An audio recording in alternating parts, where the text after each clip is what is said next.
Hi everyone, welcome to In Vegas TV. Subscribe to this channel for more videos. Hello everyone, welcome to Newspaper Review on In Vegas TV. My name is Ifeoluwa Olontoba and at today's headlines. The Nation newspaper. How Nnamdi Kanu was arrested. Risk to Abuja.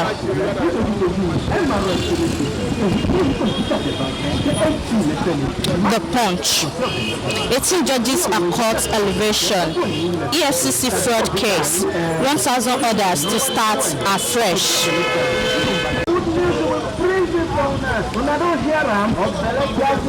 Nigerian Tribune. Ohaneze, ACF, Afenifere. Groups react as FG arrests rearrange Kalu. Vanguard newspaper. Our federal government work with Interpol to nab IPOB's Nnamdi Kanu. Court remand him in DSS custody, fixed July 26 for accelerated trial. I fled Nigeria to save my life, Kalu tells court. Kalu wrongly tried, detained, says Ejimako, IPOB lawyer. Don't manhandle him. He is a freedom fighter, Kalu's brother tells FG.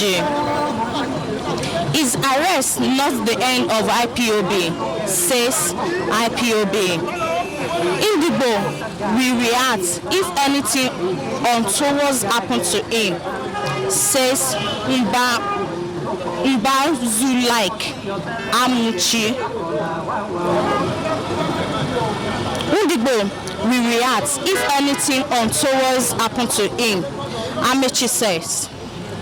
CNG insists on referendum, says Kalu's arrest not end of Biafra struggle.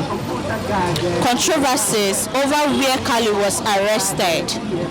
That is all on today's headline. Our federal government work with Interpol to nab IPOB's Nnamdi Kalu. What is your take on that? My take on that this morning concerning the rearresting of the IPOB leaders Nnamdi Kanu. Nnamdi Kanu is a leader of IPOB, is a freedom fighter. He's not afraid of Nigeria, federal government. He's not afraid of the DSS because Nnamdi Kanu is fighting for his own fundamental human right. The fundamental human right of every citizen of this country, Nigeria, contained in section 33 to 46 from the presidency to the least. Igbo, the South, and the South-East, they were born in the same blood and brother, but they were totally financially discriminated in the political sphere, even in the religion race. So the decision of Nnamdi Kanu that he was took right from the year 2015, that he was invited into this country, Nigeria, as an IPOB leader to fight for his own father right and his own fatherland as a Biafra. The Biafra started right from the time of late Odumegwu Ojukwu and acting president of Effiong. Are you getting me? The Biafra issue started before Nnamdi Kanu was arriving into this country, Nigeria. That was the year 1967 to 1970. The controversies of this Biafra, Nnamdi Kanu is not a first person that is fighting for this freedom. Yeah, Dr. Nnazi Azikiwe, they were collaborated with Tafawa Balewa and late Awolowo when they fought this country, Nigeria, to achieve the freedom, independent from the colonial master. At the end of the day, the South-South and the South-West, they were discriminated in the political way. That was one of the grievousness that caused the civil war in the year 1967 to 1970 to 1972, Odumegwu Ojukwu and acting president, which is Effiong. Why do you think they are being discriminated? Because of that, and the reason why I'm now to stand to be said that they were discriminated is the federal money, the federal government, the Nigerian money, where we are supposed to be in one post. Are you getting me? To make and put it in the infrastructural facility, social amenity. If you look at the Southeast area and the South, are you getting me? Right from the year that Nigeria got their independence, Hausa and Yoruba, they were discriminated in South as by torturing them. We have a lot of projects over there which they abandoned, even when they have been destroyed in the year 1967, in the 1970 through the civil war, the federal government of Nigeria and the Biafra government. Are you getting me? They were abandoned. Even till the day that I'm talking to you standing here, all the projects were abandoned. Apart from that, and the grievousness of this president Nnamdi Kanu was invited to the country Nigeria when he was custodied as a freedom fighter. I am not blaming Nigeria, my country. I'm a good citizen of Nigeria, my country. But if I look at how my people are treating other people in another hand, and others are benefiting, what am I supposed to do? It's for me to take my decision and die with my decision. Am I right? Are you getting me? So I'm not blaming Nnamdi Kanu. Then, as he was being in the prison to rearrest, where they are custodying him in the prison today, it is good. We are here for the hearing. Are you getting me? Because it's asserted right from the time of Ojukwu and acting president of which is Effiong. The IPOB leader was finally arrested with several attempts but failed. Do you think it will stop the agitation for Biafra state? I believe that it will stop because when I'm as I am, if I'm a freedom fighter, I'm looking for something that is beating my imagination and something that belongs to me. Somebody want to claim me unlawfully. I must stand on my own legacy with authorities and sovereignty and fight for that very particular thing to make sure that to achieve it. I can even tell you that not only Nnamdi Kanu that is fighting for this Biafra nation. What about Sunday Igboho that is fighting for Yoruba nation? Are they not part of this country, Nigeria? Yoruba, are they not part of this country, Nigeria? What about the Fulani herdsmen that have been killing people here and there, that they want to divide this country, Nigeria, that they take the law or carry Nigeria that, yes, they are the owner of this country, Nigeria? Are they not part of this country? So in the way of Nnamdi Kanu, the decision that he was taking, I am not here simply because of, say, I'm from Cross River State, that I'm from South South. You know, a South South and a South East. We were born in the same brothers and sisters. We are all Biafra. We migrated from that. We cannot deny our right. We cannot deny our fatherland. But Nnamdi Kanu that we arrested today, that be in the prison today, is not the first time. Even many other political leaders that are leading the nation today, they have already been in the prison before. But Nnamdi Kanu is not the first. Is not the first person. Are you getting me? So I'm now in this morning to tell the federal government of Nigeria they should look into the issues of Nnamdi Kanu that he was arrested by the DSS, to look into the fundamental human right. Are you getting me? Under the rule of law.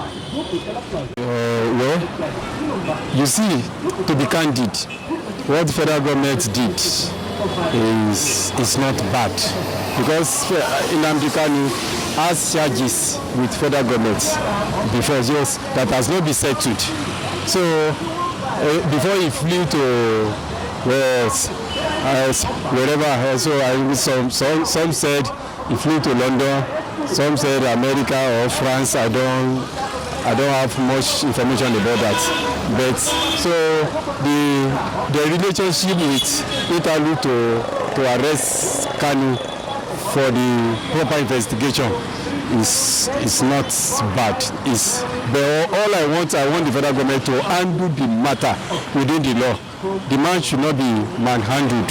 So federal government should follow the law to the letter. Why do you think it should not be mishandled or mishandled? Yes, it should not be manhandled in the sense that he's a citizen of this country. He has rights for fair hearing. He has legal right to be handled as a citizen, because nobody above the law, right? But nobody is lower to the law too. So it shouldn't be manhandled. They should allow him to be handled in a normal way, how things should be done. So that is my take. The IPOB leader was finally arrested with several attempts but failed.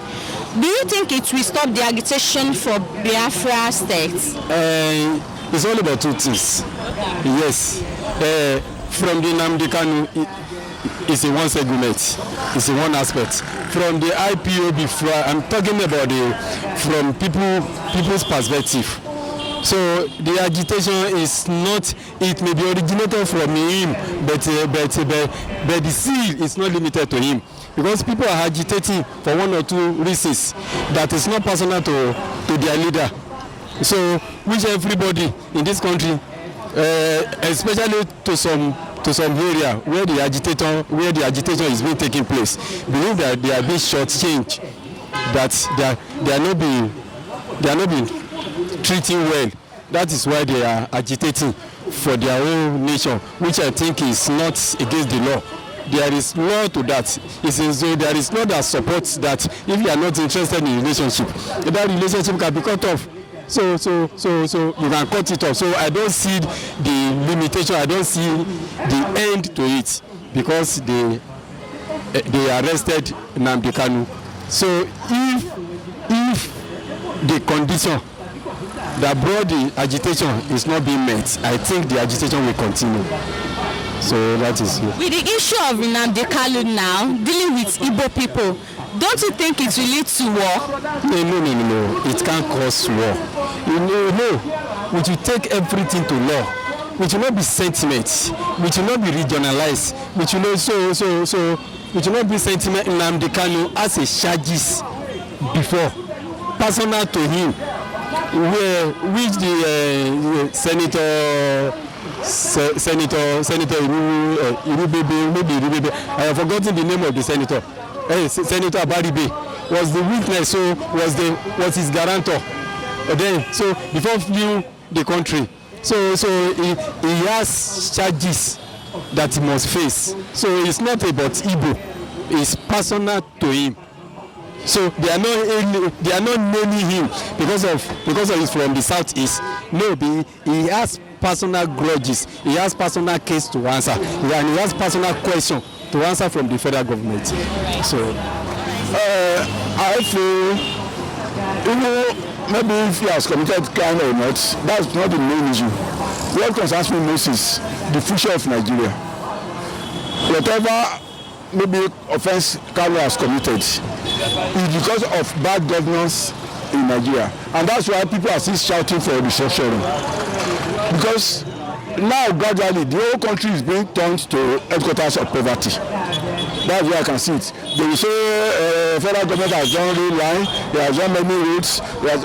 Please, that's not what we need. Yes, we need infrastructure, but the major thing we need most, let us have steady power supply.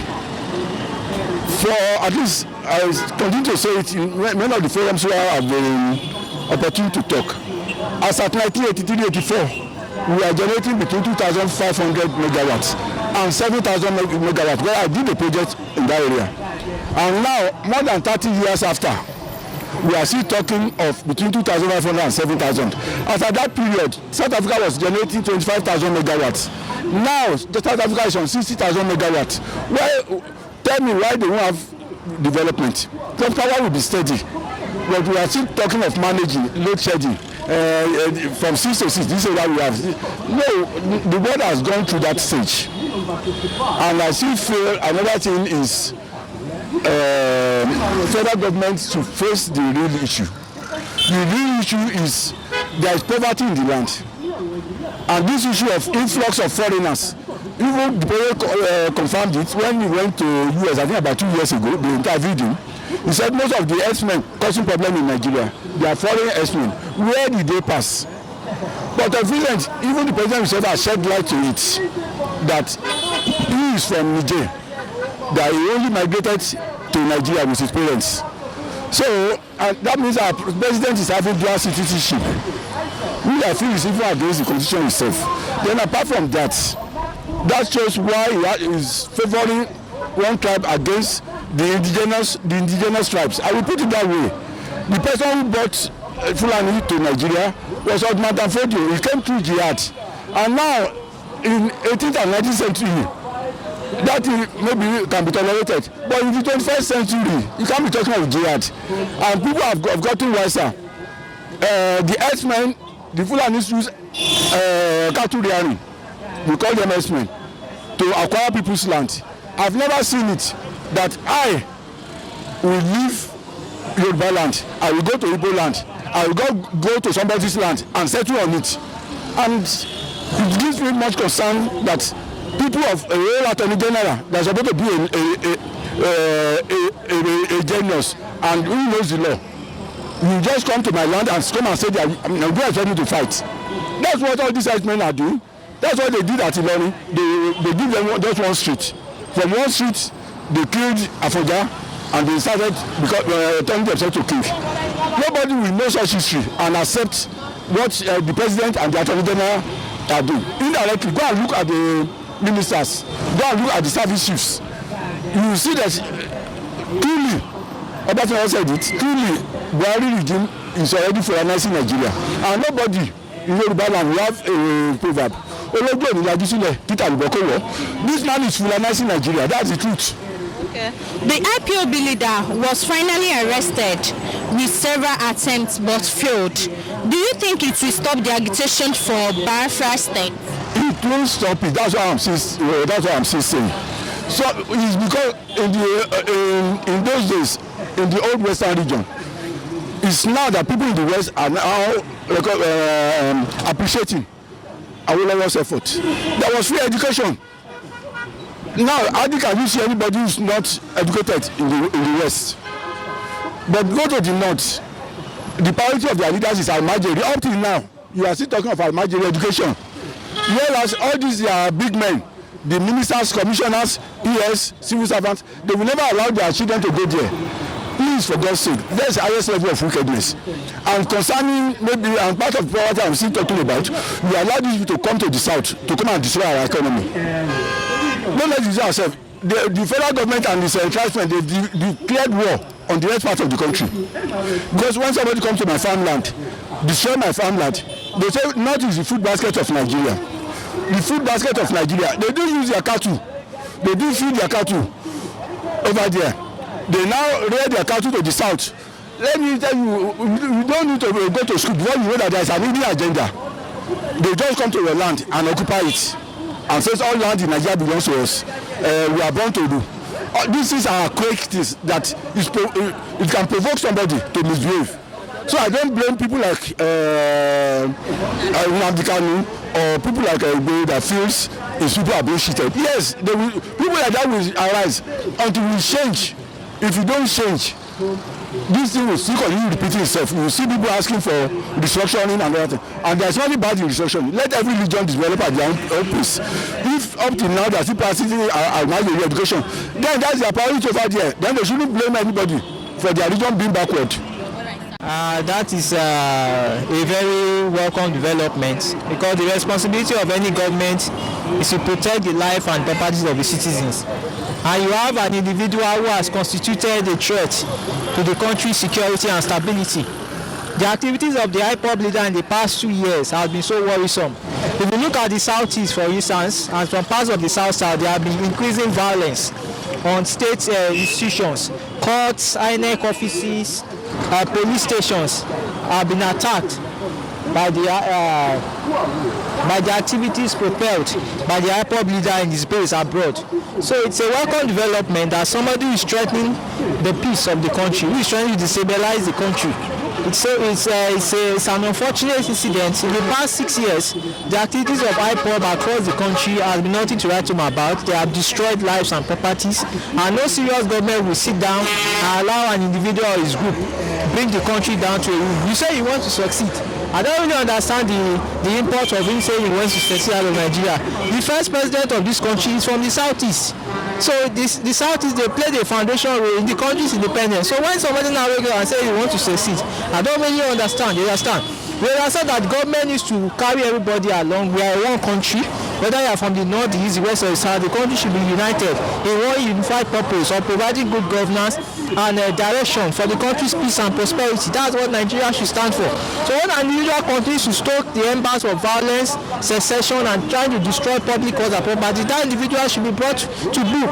So it's a commendable this thing on part of the government for bringing the leader of IPOB to justice. You understand? We sound like a deterrent to others. And you cannot wake up and try and destabilize the country. No country in the world, no developed country in the world will accept that. If you want to protest, the constitution allows individuals to protest for their rights, but not when you now take up violence, destroying lives and property, taxpayers' money, bringing insecurity into the country. No government will sit down and work that.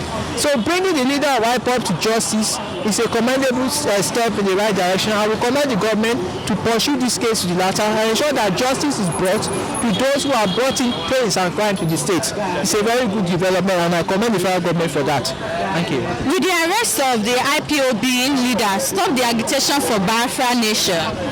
Yes, to a larger extent it may not stop it, but that one will considerably pull down the agitation. It will bring it down, it will minimize it to the minimal level. Because it's just one individual out of several others that he has indoctrinated. For instance, the kidnapping issue in Lagos, there was a time a kidnapping kingpin was arrested. The moment he was arrested, he brought down the tempo. Look at Afghanistan, when they brought down Osama bin Laden, the rate of terrorism came down. So anybody that inspires a movement or a cause, the moment that individual is brought down, to a larger extent, it minimizes the strength of that movement because it's the one that energizes them, it's the one that people look up to for inspiration. So yes, it may not bring down the agitation totally, but it will minimize it to a reasonable extent, you understand? But the security agencies must also step up their drive. They must look at how to pull down elements of subversion, people trying to destabilize the country. Across the country, they should look at how to bring them down. When they have arrested Khan, they should also arrest some of his accomplices so that Nigeria can be in peace and we can have good governance and justice for all. This is where we come to an end of today's edition of Newspaper Review on In Vegas TV. Don't forget to subscribe to our YouTube channel, Facebook, Twitter, Instagram at Niger Vegas TV. Till next time when we come your way, have a great day.